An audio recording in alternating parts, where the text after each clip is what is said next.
Efesios capítulo 4.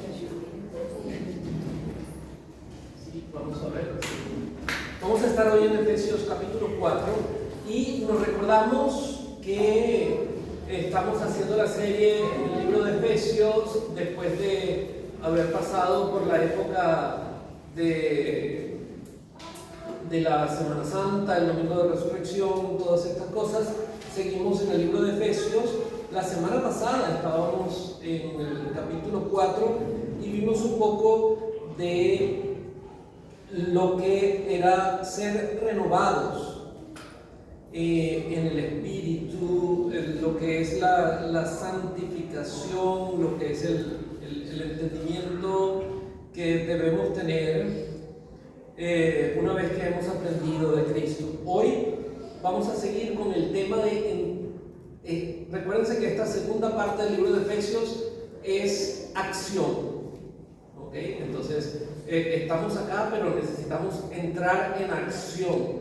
Si queremos saber el por qué debemos entrar en acción y hacer todas estas cosas, no tenemos que leer los primeros 3 capítulos de Efesios, donde nos dice todo lo que ya Cristo ha hecho por nosotros, la salvación que recibimos por gracia y las bendiciones que tenemos para poder entrar en acción.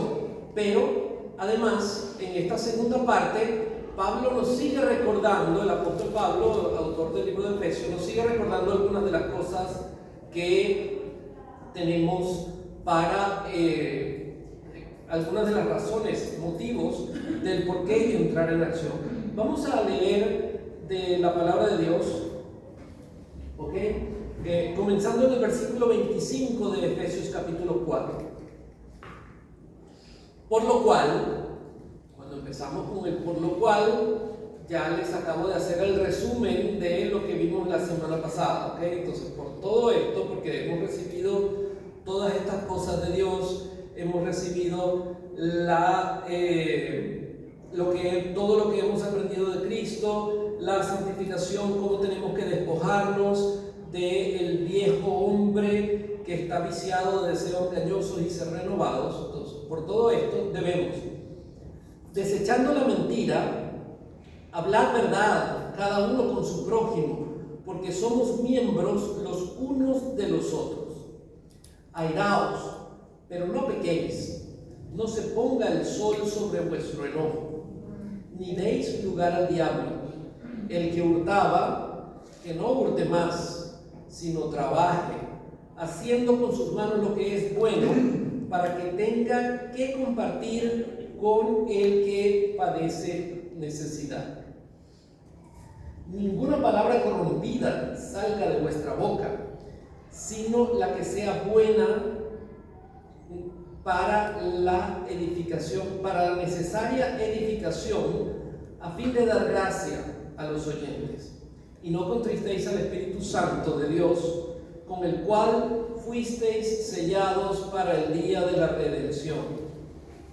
Quítense de vosotros toda la amargura, el enojo, la ira, gritería y maledicencia, y toda malicia. Antes, sed benignos unos con otros, perdonándoos unos a otros, como Dios también os perdonó a vosotros en Cristo. Palabra de Dios. Amén. Amén. Vamos a orar brevemente después de haber leído su palabra. Señor, tenemos tu palabra frente a nosotros. Padre, yo te pido que podamos aplicarla a nosotros, que sea un bálsamo a nuestra vida, que sea algo que penetre y que nos impulse, que sea una fuente de agua viva, de energía para nosotros, que tenerla allí no sea simplemente la sabemos, la conocemos o nos recordamos un poco, sino que esté allí así como nuestro corazón todo el tiempo latiendo, enviando sangre para que todos los miembros de nuestro cuerpo, aún los dedos y los miembros más lejanos del corazón, puedan recibir el alimento y el oxígeno que necesitan. Padre, te pido que así sea tu palabra para nosotros el día de hoy. Que podamos ver más allá de lo que podemos leer, que tu espíritu nos pueda llevar cerca de ti y que podamos vivir en ti. Gracias, Señor, en el nombre de Jesús. Amén. Cuando nos vemos en la palabra de Dios hoy, en el pasaje que tenemos para hoy, encontramos un montón de cosas que hacer y no hacer. ¿Ok? Cosas que debemos hacer y cosas que no debemos hacer. En inglés es un dicho muy famoso que dice do's and don't. ¿Ok? O sea, hacer y no hacer. ¿Ok? Y ahí nos tenemos lo que debemos hacer contra lo que no debemos hacer. La palabra de Dios para hoy nos hace un contraste entre lo que debemos hacer y lo que no debemos hacer. Ahí siempre me parece muy divertido que en inglés la palta, el aguacate, el avocado, como termina en do, entonces ponen avocado y avocatón, ¿no? Entonces uno contento y uno que no. Pero simplemente el muñequito me pareció muy divertido, por eso se los pongo allí, ¿ok? Pero siempre nos debatimos cada día, cada mañana, entre el hacer y no hacer. ¿A quién no le ha pasado que se levanta un día en la mañana y me levanto, no me levanto? 5 minutos más. Voy a llegar tarde, pero voy a darle 5 minutos más. ¿A quién no le ha pasado? Exacto, a todo el mundo nos pasa, ¿verdad? ¿Será que hago esto? ¿Será que hago lo otro? ¿Será que hago que no hago? Hay una cita allí que está entre las cosas que le puse en esta diapositiva que dice: cuando dudemos entre hacer y no hacer, escojamos hacer. Si nos equivocamos, al menos tendremos la experiencia. La cita es de un señor Alejandro Jodorowsky. Si usted quiere que su vida esté así como el apellido de este señor Jodorowsky, entonces los que se rieron lo agarraron, gracias. Entonces puede seguir ese consejo. Sí, no es el mejor consejo que podemos seguir, porque si bien las cosas buenas las tenemos que hacer, cuando sabemos que algo es malo, no lo tenemos que hacer. No tenemos ni siquiera que probarlo. No tenemos, ay, mira, aquí tengo este frasco que dice veneno. ¿Será que me lo tomo? ¿Será que no me lo tomo? Y si me lo tomo, ¿qué me va a pasar? O sea, por favor, ¿verdad? Sin embargo, muchas veces las decisiones en nuestra vida no son tan obvias. Y a veces terminamos haciendo lo que no debemos hacer. A veces nos cuesta distinguir entre lo que pensamos que es bueno y lo que pensamos que es lo mejor. Y a veces la indecisión nos deja sin hacer nada. Pero si usted está pensando, ¿será que le doy al despertador para apagarlo y así me quedo durmiendo un poquito más? Después no llega al trabajo y pierde su trabajo. Entonces ya sabe a quién le puede echar la culpa, ¿no? Al señor Jodorowsky, ¿sí? Pero también allí vemos una pelea que tenemos todos nosotros entre el hacer y no hacer, entre el hacer lo bueno y no hacer lo bueno. Y el apóstol Pablo nos habla acerca de eso en Romanos 7. Fíjense allí en Romanos 7, versículo 19, que lo tengo también allí entre las cositas que les puse como el hacer y no hacer. En el 7:19 Pablo dice: porque no hago el bien que quiero, sino el mal que no quiero, eso hago. Y sigue diciendo en el versículo 20: y si hago lo que no quiero, ya no lo hago yo, sino el pecado que mora en mí. Porque según el hombre interior, yo me deleito en la ley de Dios. Estoy leyendo en Romanos 7, voy por el versículo 22. Según el hombre interior, yo me deleito en la ley de Dios, pero veo otra ley en mis miembros que se rebela contra la ley de mi mente y que me lleva cautivo a la ley del pecado que está en mis miembros. Versículo 24. Miserable de mí, ¿quién me librará de este cuerpo de muerte? El que está escribiendo esto no es el señor que pide en la esquina o el que está acostado por allí sin casa. No, este es el apóstol Pablo que nos está escribiendo estas cosas. Y lo está escribiendo en primera persona. No dice, no, porque yo tengo un amigo, como siempre hacemos nosotros, ¿verdad? No, yo tengo un amigo que le está pasando esto y esto y esto. ¿Qué le podría decir a mi amigo? Y no, el amigo es el que está aquí, ¿verdad? No, es el mismo apóstol Pablo que nos está diciendo esto. Y nos habla de lo que es la vida cuando nos dejamos llevar por todos nuestros deseos, por todas nuestras pasiones terrenales, por nuestra carne. Nos habla de la vida como la vivimos cuando andamos sin Cristo. Que hablamos un poco de eso también, entiendo, la semana pasada. El apóstol Pablo nos está hablando de todas estas cosas y en el versículo 25 de Romanos 7 nos dice: gracias doy a Dios por Jesucristo nuestro Señor, así que yo mismo con la mente sirvo a la ley de Dios, mas con la carne a la ley del pecado. Quiere decir que mientras estamos vivos aquí, tenemos esos deseos carnales y nadie es ajeno a estos deseos carnales. Yo, por la gracia de Dios, estoy delante de ustedes, estoy predicando, pero yo tampoco soy ajeno a esos deseos carnales. Todos tenemos estos deseos carnales. Y por eso el apóstol Pablo nos habla aquí en Efesios 4 de las cosas que tenemos que hacer y las cosas que no tenemos que hacer, como un recordatorio, y nos da el recordatorio, la motivación, la fuerza y el poder para hacer las cosas correctas. ¿Ok? Entonces vamos a seguir adelante y vamos a ver la lista de lo que tenemos que hacer y no hacer. Seguimos allí y estamos. Por lo cual, desechando la mentira, no hacer. ¿Sí? Está claro cuál es la columna cuál, ¿verdad? No se me vayan a equivocar. ¿Ok? Entonces, desechando la mentira, no hacer, no mentir. Hablar verdad cada uno con su prójimo.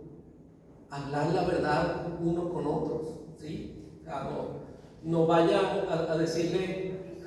Recuerdo un amigo que una vez, por supuesto, éramos jóvenes, éramos adolescentes, teenagers, ¿sí? Si se quiere, y estábamos en un lugar y había una chica que era muy linda, físicamente era muy linda, y mi amigo dice: no, yo tengo que hablar con esa chica, tengo que ir y tengo que decirle algo. Pero esta chica, tan linda como era, tenía un pequeño defecto en el ojo, que a veces se le iba un poco el ojo hacia el centro. Es un ojo débil, por así decirlo. Y mi amigo fue, por supuesto, la había visto de lejos, mi amigo era un poco miope también, y lo primero que se le ocurrió decirle fue: qué lindos ojos tienes.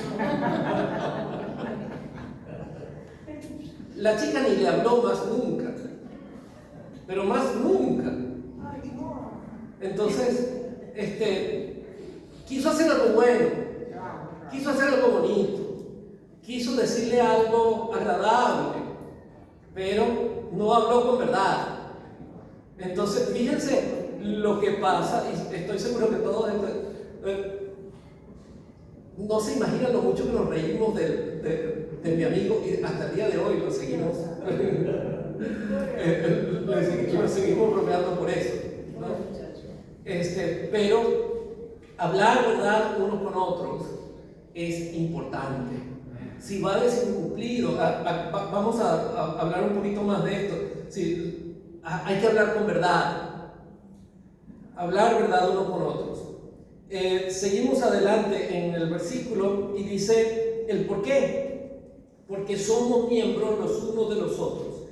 Si yo engaño a mi mano diciéndole que esa bandeja que acaba de salir del horno no está caliente, y fuerzo a mi mano a agarrarla, le voy a hacer mucho daño a mi mano.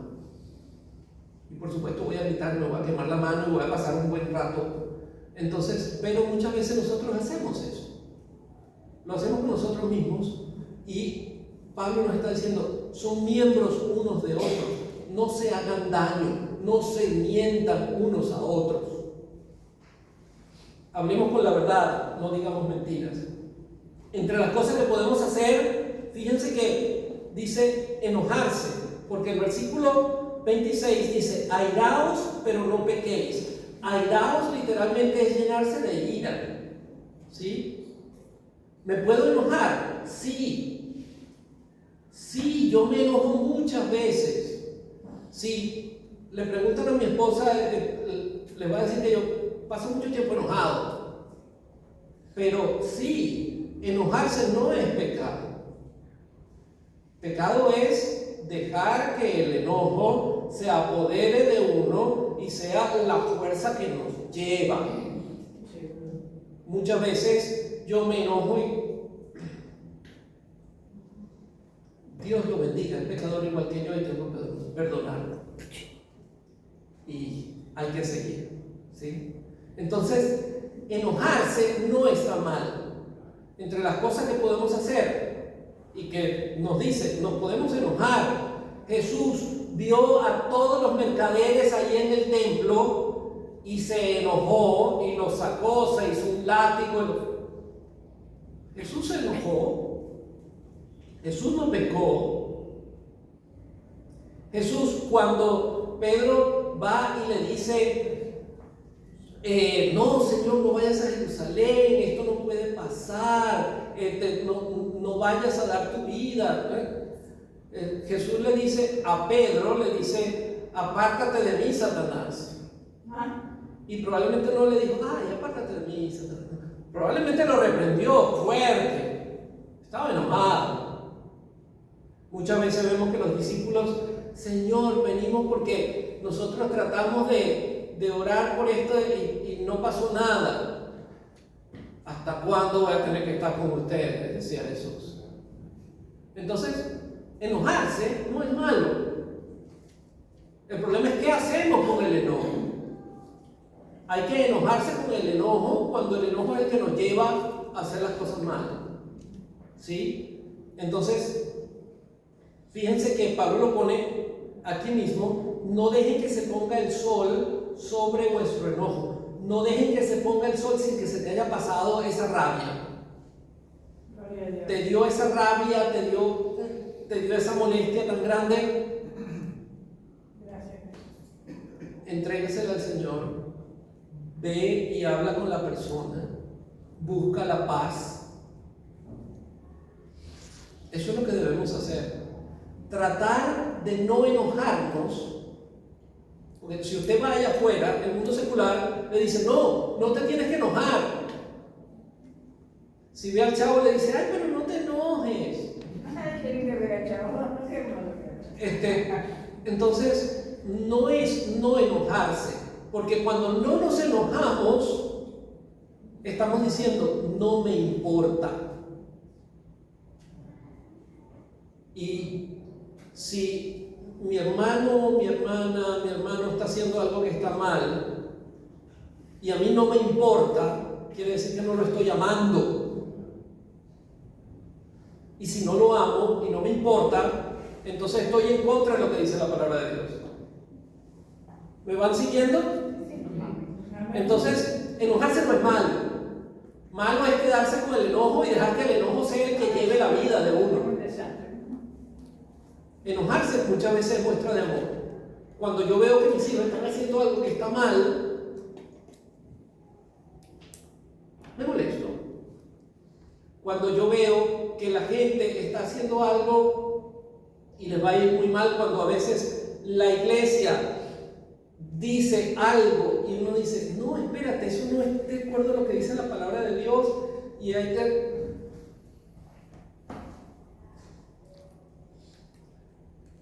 Uno tiene derecho a enojarse, pero que no se ponga el sol sobre nuestro enojo y tratar esas cosas de acuerdo a lo que dice la palabra de Dios. Si si yo veo a mi hermano o a mi hermana siéndole infiel al esposo, a la esposa, ¿cómo me va a pedir que no me enoje? Si no me enojo es que no me importa. Me tengo que enojar. Tengo que ir, tengo que decirle, mira lo que estás haciendo, puedes destruir tu familia. Si no les digo nada, es que no me importa. Entonces, tenemos que estar seguros que nuestros sentimientos y todas estas cosas que Dios nos ha dado, las podemos utilizar dentro de lo que dice su palabra para honrarle. ¿Ok? Entonces, eso es importante porque es bien contradictorio a lo que nos dice la sociedad. ¿Qué más hay que hacer? Trabajar y orar en la viña del Señor. ¿Sí? Trabajar. El que robe, que no robe más. Ahí está del otro lado. No robar más. El que robe, que no robe más, sino que trabaje. Y Tesalonicenses nos dice, y el que no trabaje, que no coma. Ah, sí, está bueno que dijo, ¿no? Y el obrero es digno de su trabajo. Tenemos que trabajar, tenemos que hacer algo útil con nuestras manos. A veces ese algo útil es tipear en una computadora, no quiero decir que, pero a veces ese algo útil con nuestras manos. Nuestros hermanos que son peluqueros, pues hacen algo bien útil con sus manos, directamente con las manos. Pero realmente es con lo que nosotros somos. Tenemos que hacer cosas útiles.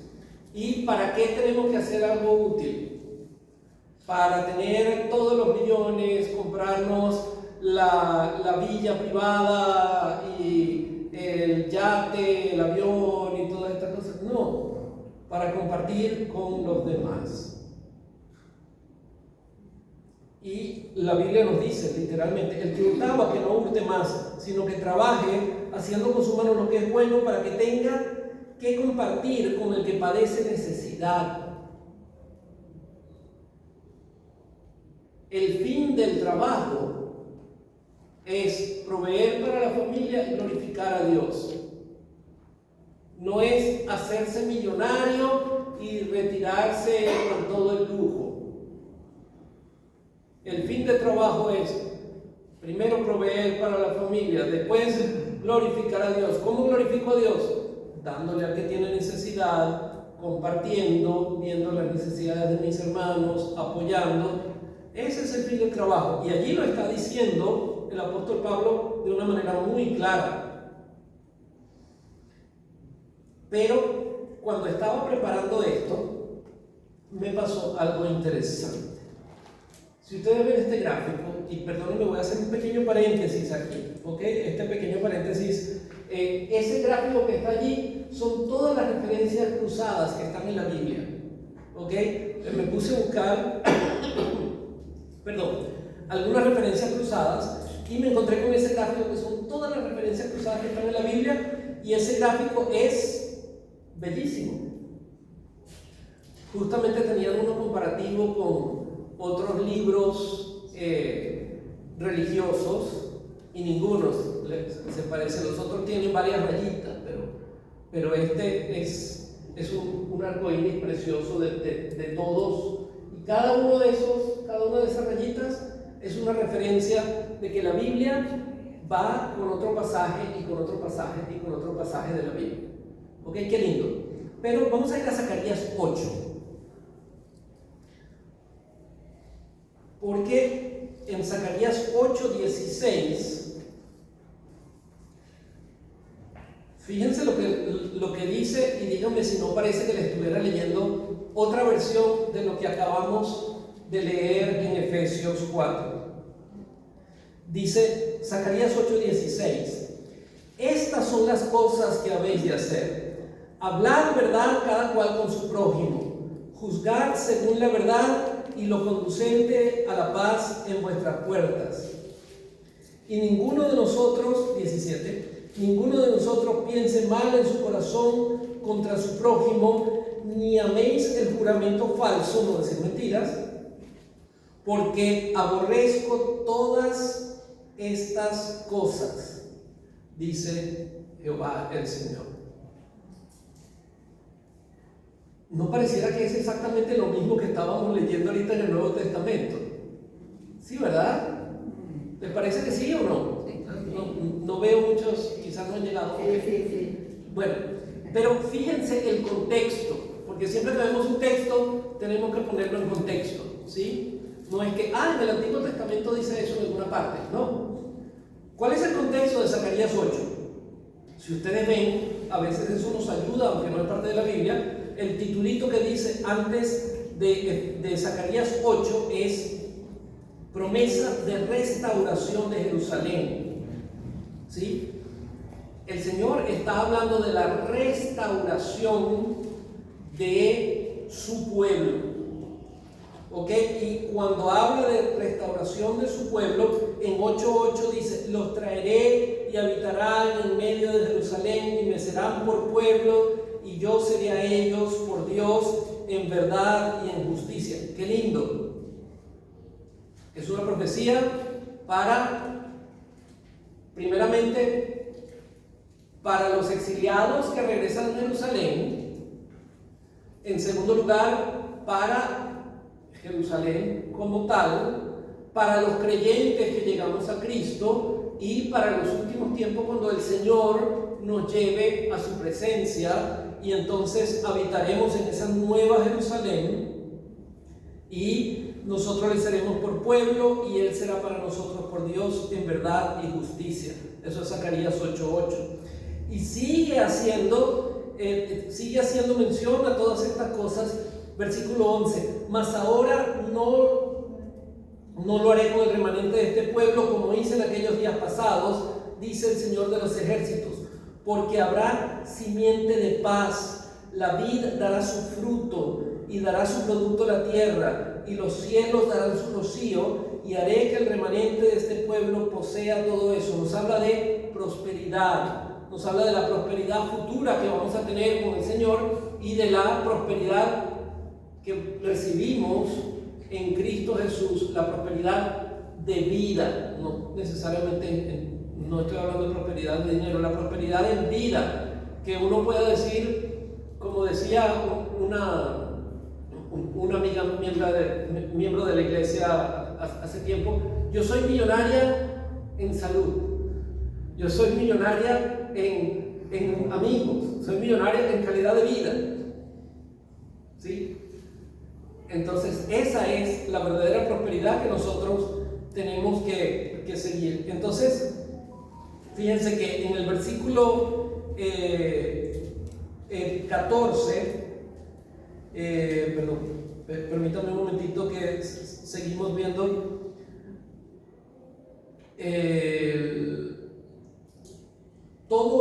todo el capítulo. Versículo 13, y sucederá que como fuiste maldición a las naciones, oh casa de Judá y casa de Jerusalén, así os salvaré y seréis de bendición. No temáis, mas esfuércense vuestras manos. ¿Sí? Acabamos de leer en Efesios: el que hurte, que no hurte más, sino que haga algo bueno con sus manos para que pueda compartir con el que tiene necesidad. ¿Sí? El que hurta, ¿qué hace? Es de maldición a aquellos a los que les hace. Pero en vez de eso, el Señor dice, estamos leyendo el Antiguo Testamento de Zacarías, ¿sí? Y nos dice, serán de bendición, los salvaré, serán de bendición, no teman, esfuércense vuestras manos. Estamos leyendo el Nuevo Testamento también. El Señor ya sabía que iba a hacer eso allá en Zacarías.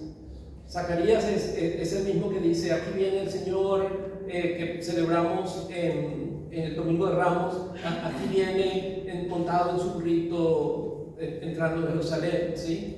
No es el burrito sabanero que cantamos en Navidad, ese no es, por si acaso. Pero el profeta Zacarías nos está diciendo las cosas que Dios va a hacer, las cosas que Dios quiere de nosotros, las cosas que Dios quiere con nosotros, ¿sí? En Tito 2, del 6 al 12. Tito es un libro muy pequeño que está al final de las cartas de Pablo. Es una de las últimas cartas de Pablo, ¿ok? Y en Tito capítulo 2, justo antes de Santiago, permítame que justo antes de Hebreos De Timoteo. y después de Timoteo. Tito capítulo 2 nos dice lo siguiente.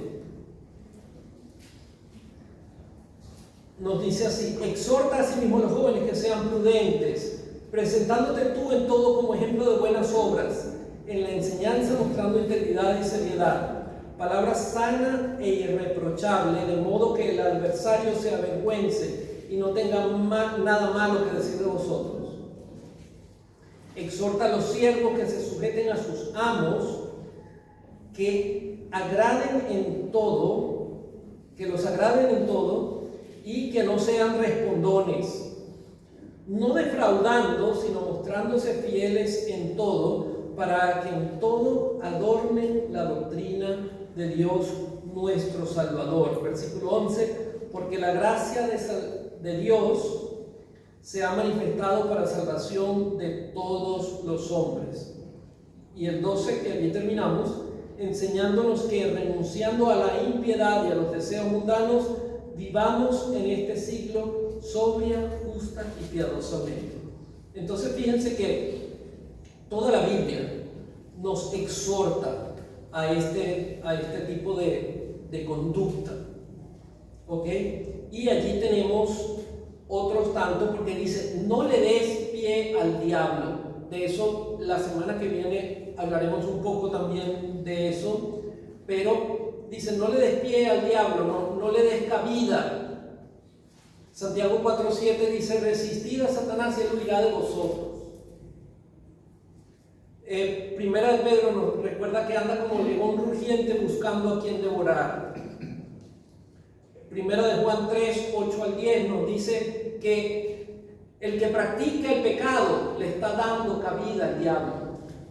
Cuando nosotros caemos, le estamos dando un pedacito al diablo para que se meta y para que lo siga haciendo, y estamos cayendo otra vez en Romanos 7.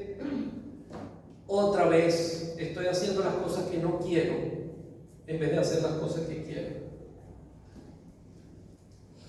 Entonces, vamos a seguir un poquito más en qué debemos hacer y qué no debemos hacer. Una cosa que debemos hacer es animarnos unos a otros según las necesidades. El ánimo es algo muy importante. Darnos ánimo y reforzar las cosas buenas que tenemos es muy importante.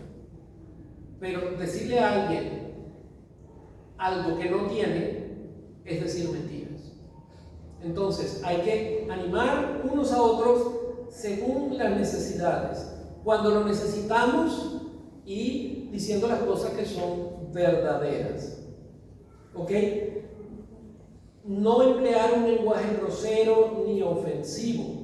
Fíjense, la palabra nos dice: ninguna palabra corrompida salga de vuestra boca, sino la que sea buena, necesaria para edificación, a fin de dar gracia a los oyentes. A veces estamos hablando y hablamos de alguna persona y no damos ni chance para que pueda redimir nada o para hacer algo bueno.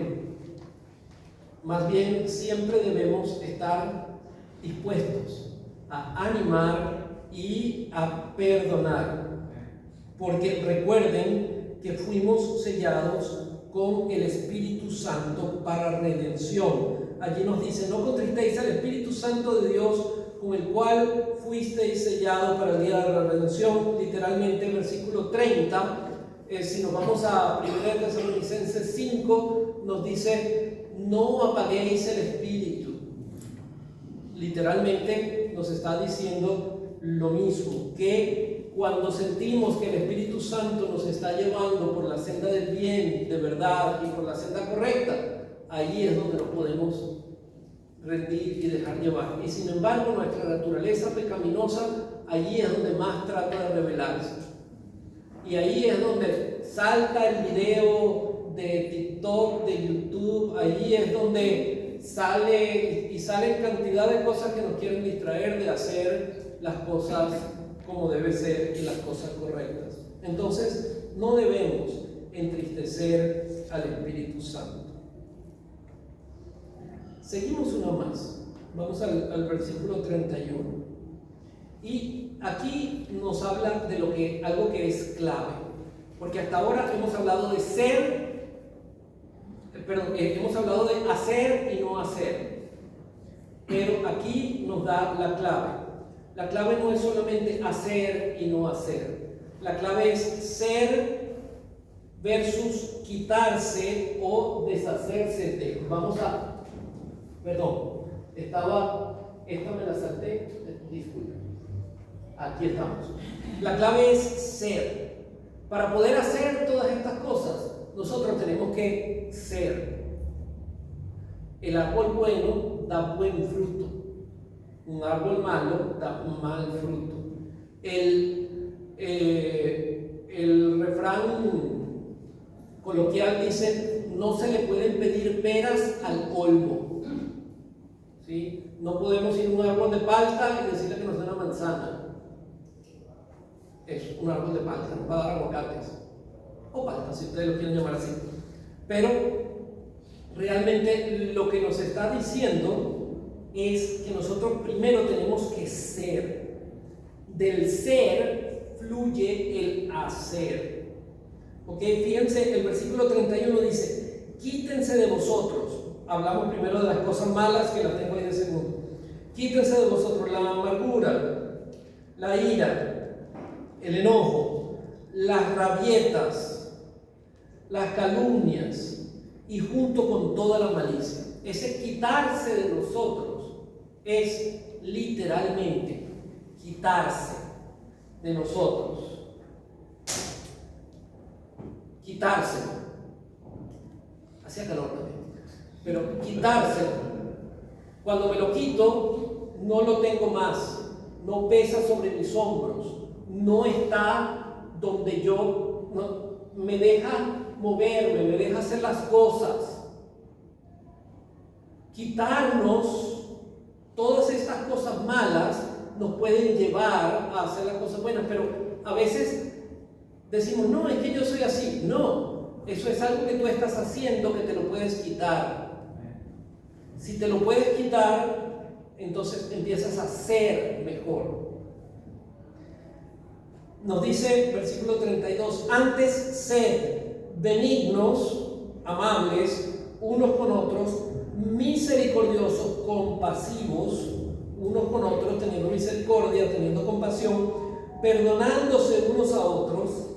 Y aquí está la clave: como Dios también nos perdonó en Cristo. Aún en el Padre Nuestro, que tanto se conoce y que tan famoso es, perdona nuestras ofensas, así como también nosotros perdonamos a los que nos ofenden. Le pedimos perdón a Dios, así como nosotros perdonamos. Les confieso que eso a veces me asusta, porque yo quiero llegar a ese perdón como el que Dios da, pero a veces me quedo corto. Pero recibirlo sí lo quiero recibir. ¿A qué me refiero? Que Jesucristo nos es ejemplo en todo. Jesucristo vino y vivió una vida libre de pecado. ¿Se enojó? Sí, se enojó. Pero no permitió que la ira, que la rabia le llevara a hacer las cosas que no se deben hacer.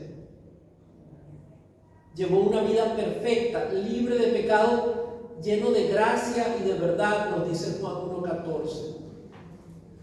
Y aún con esa vida perfecta, libre de pecado, fue a la cruz para morir por mi pecado y por el tuyo. Aún con esa vida perfecta, Él no tenía necesidad de hacer nada de esto. Pero aún con con esa vida perfecta. Él fue a la cruz y nos dice que viendo la cruz y viendo el gozo que venía después, no es solamente, voy a resucitar, no. El gozo que venía después es, voy a salvar a Romy, voy a salvar a Pedro, voy a salvar a Pablo, voy a salvar a mi hermana Iris, voy a salvar a mi hermana Luisa, voy a salvar a Anderson, voy a salvar a Naúm, ese es el gozo de Jesús, que nos iba a salvar a cada uno de nosotros. Viendo el gozo, dijo, voy a la cruz. Hermano, si usted quiere ver un milagro, muchas veces las iglesias predican y dicen, no, venga por el milagro. ¿Usted quiere ver un milagro? Aquí está. Un pecador que no merece nada, proclamando las virtudes de Dios.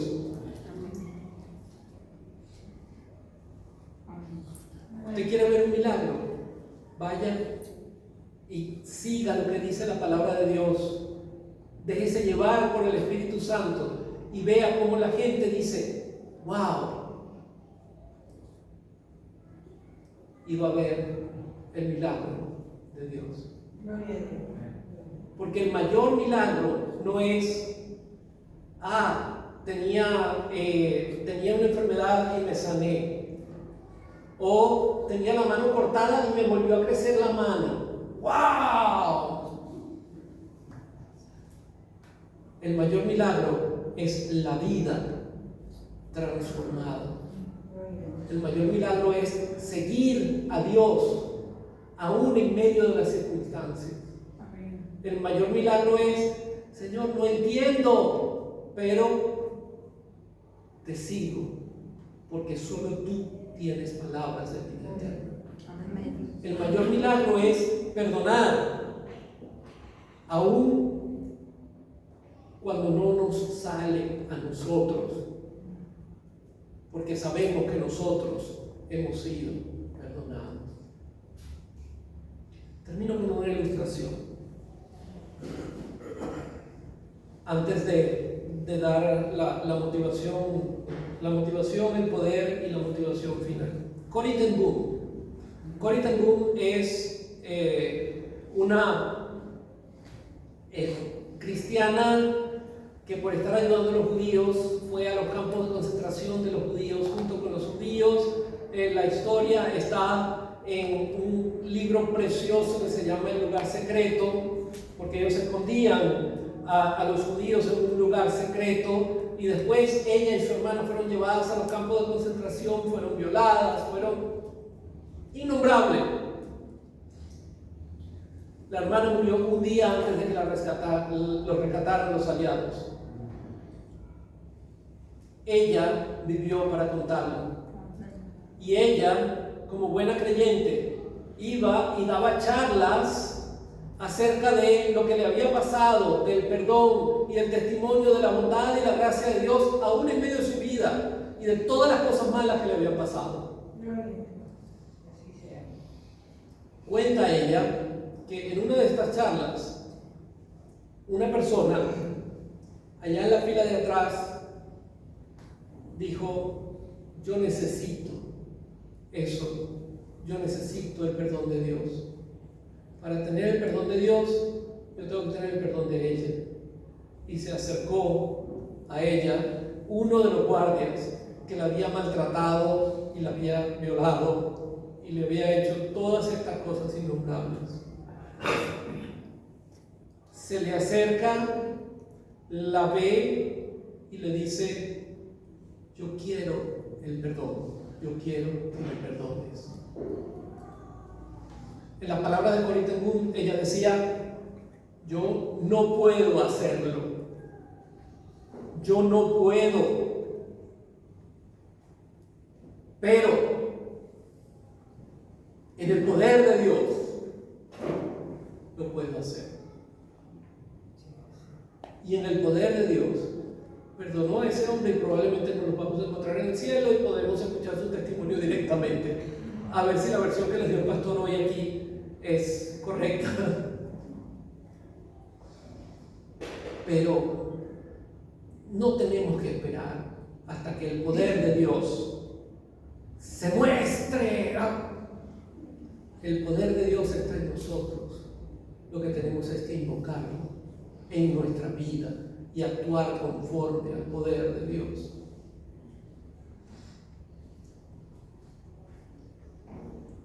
¿Por qué? Porque hay que tener en cuenta que muchos no creyentes que están por allí jamás van a leer la Biblia, jamás van a escuchar de Dios, y lo único que van a ver de Dios es tu vida. Tu vida podría ser la única Biblia que alguien leerá, como dice el doctor David Jeremiah. Nuestra vida. ¿Estamos honrando a Dios por nuestra vida? Algunos aquí quizás no han llegado a pedirle a Cristo que entre en su vida como Señor y Salvador, pero hoy lo podemos hacer. Y yo espero que si estás aquí y no has llegado a ese punto, que la vida de los que ya hemos pasado por allí, con todas nuestras imperfecciones y todas las cosas malas que podemos hacer, te haya llevado un poco más cerca de Dios. Porque la verdad es que no podemos hacerlo sin Dios. Si tratamos de hacer todo esto, vamos a llegar a un punto donde ya nos vamos a frustrar. No podemos hacerlo sin Dios.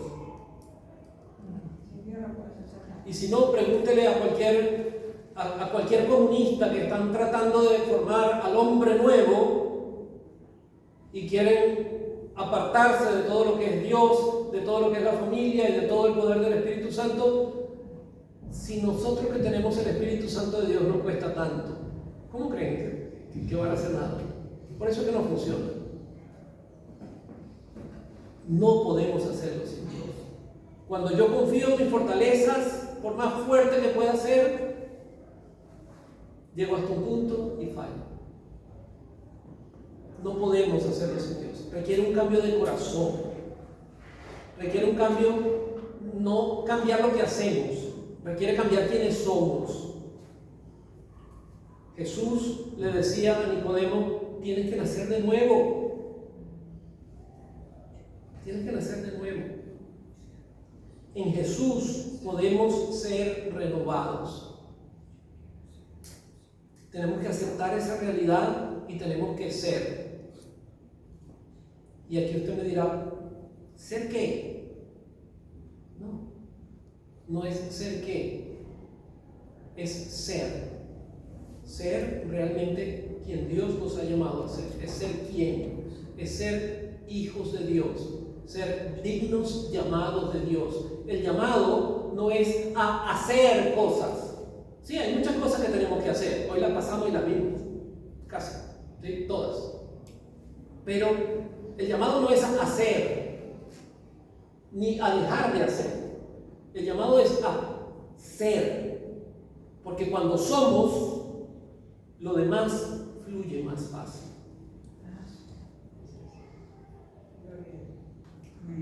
Y para terminar, esta es la lámina que a todos les gusta más. Cuando ya vamos a orar para terminar. Para terminar, yo quiero orar. Y quiero que todos cerremos nuestros ojos, inclinemos nuestros rostros, y quiero darle la oportunidad a aquella persona que quizás ha venido tanto a la iglesia, ha escuchado tantas cosas bonitas, le gusta todas estas cosas, pero que quizás no ha llegado a ese punto de entregar toda su vida a Cristo. Porque de eso se trata, el ser. Es decir, Señor, yo sé que soy pecador. Yo sé que mi pecado me separa de ti. Yo sé todas estas cosas que tengo que hacer, pero no tengo la fuerza. A veces parece que tengo mucha fuerza y quiero hacer muchas cosas y después vuelvo a caer. Señor, vengo delante de ti, Cristo, vengo delante de tu cruz a entregarte todas mis cargas. Vengo delante de ti a dejar allí toda mi ansiedad, mi pecado, toda mi maledicencia, toda la amargura, toda la ira, todo el enojo, todas esas rabietas que a veces parezco un niñito pequeño, pataleando en el suelo, todas esas calumnias que a veces salen de mí, Señor, todo lo pongo delante de ti. Te lo entrego, Señor, a tus pies. Me arrepiento, Señor, de todas estas cosas. Y en ti, Jesús, quiero comenzar hoy una vida nueva. Y no solamente hoy, Señor. Quiero que sea mi oración diaria. Señor, hoy quiero caminar contigo. Y que cada día yo pueda decir, Señor, creo en ti, confío en ti, ayúdame en mi debilidad. Gracias, Señor. Gracias, Jesús. Yo creo que esta es una oración que todos necesitamos hacer. Pero allí, mientras estamos orando, con la cabeza baja, si estás allí y es primera vez que has hecho una oración así, levanta tu mano, por lo menos un poquito. Gracias, Señor. Gracias por tu amor, por tu bondad y porque eres tú, Señor, el que nos dice que debemos perdonarnos, que debemos actuar con misericordia, como tú nos has perdonado.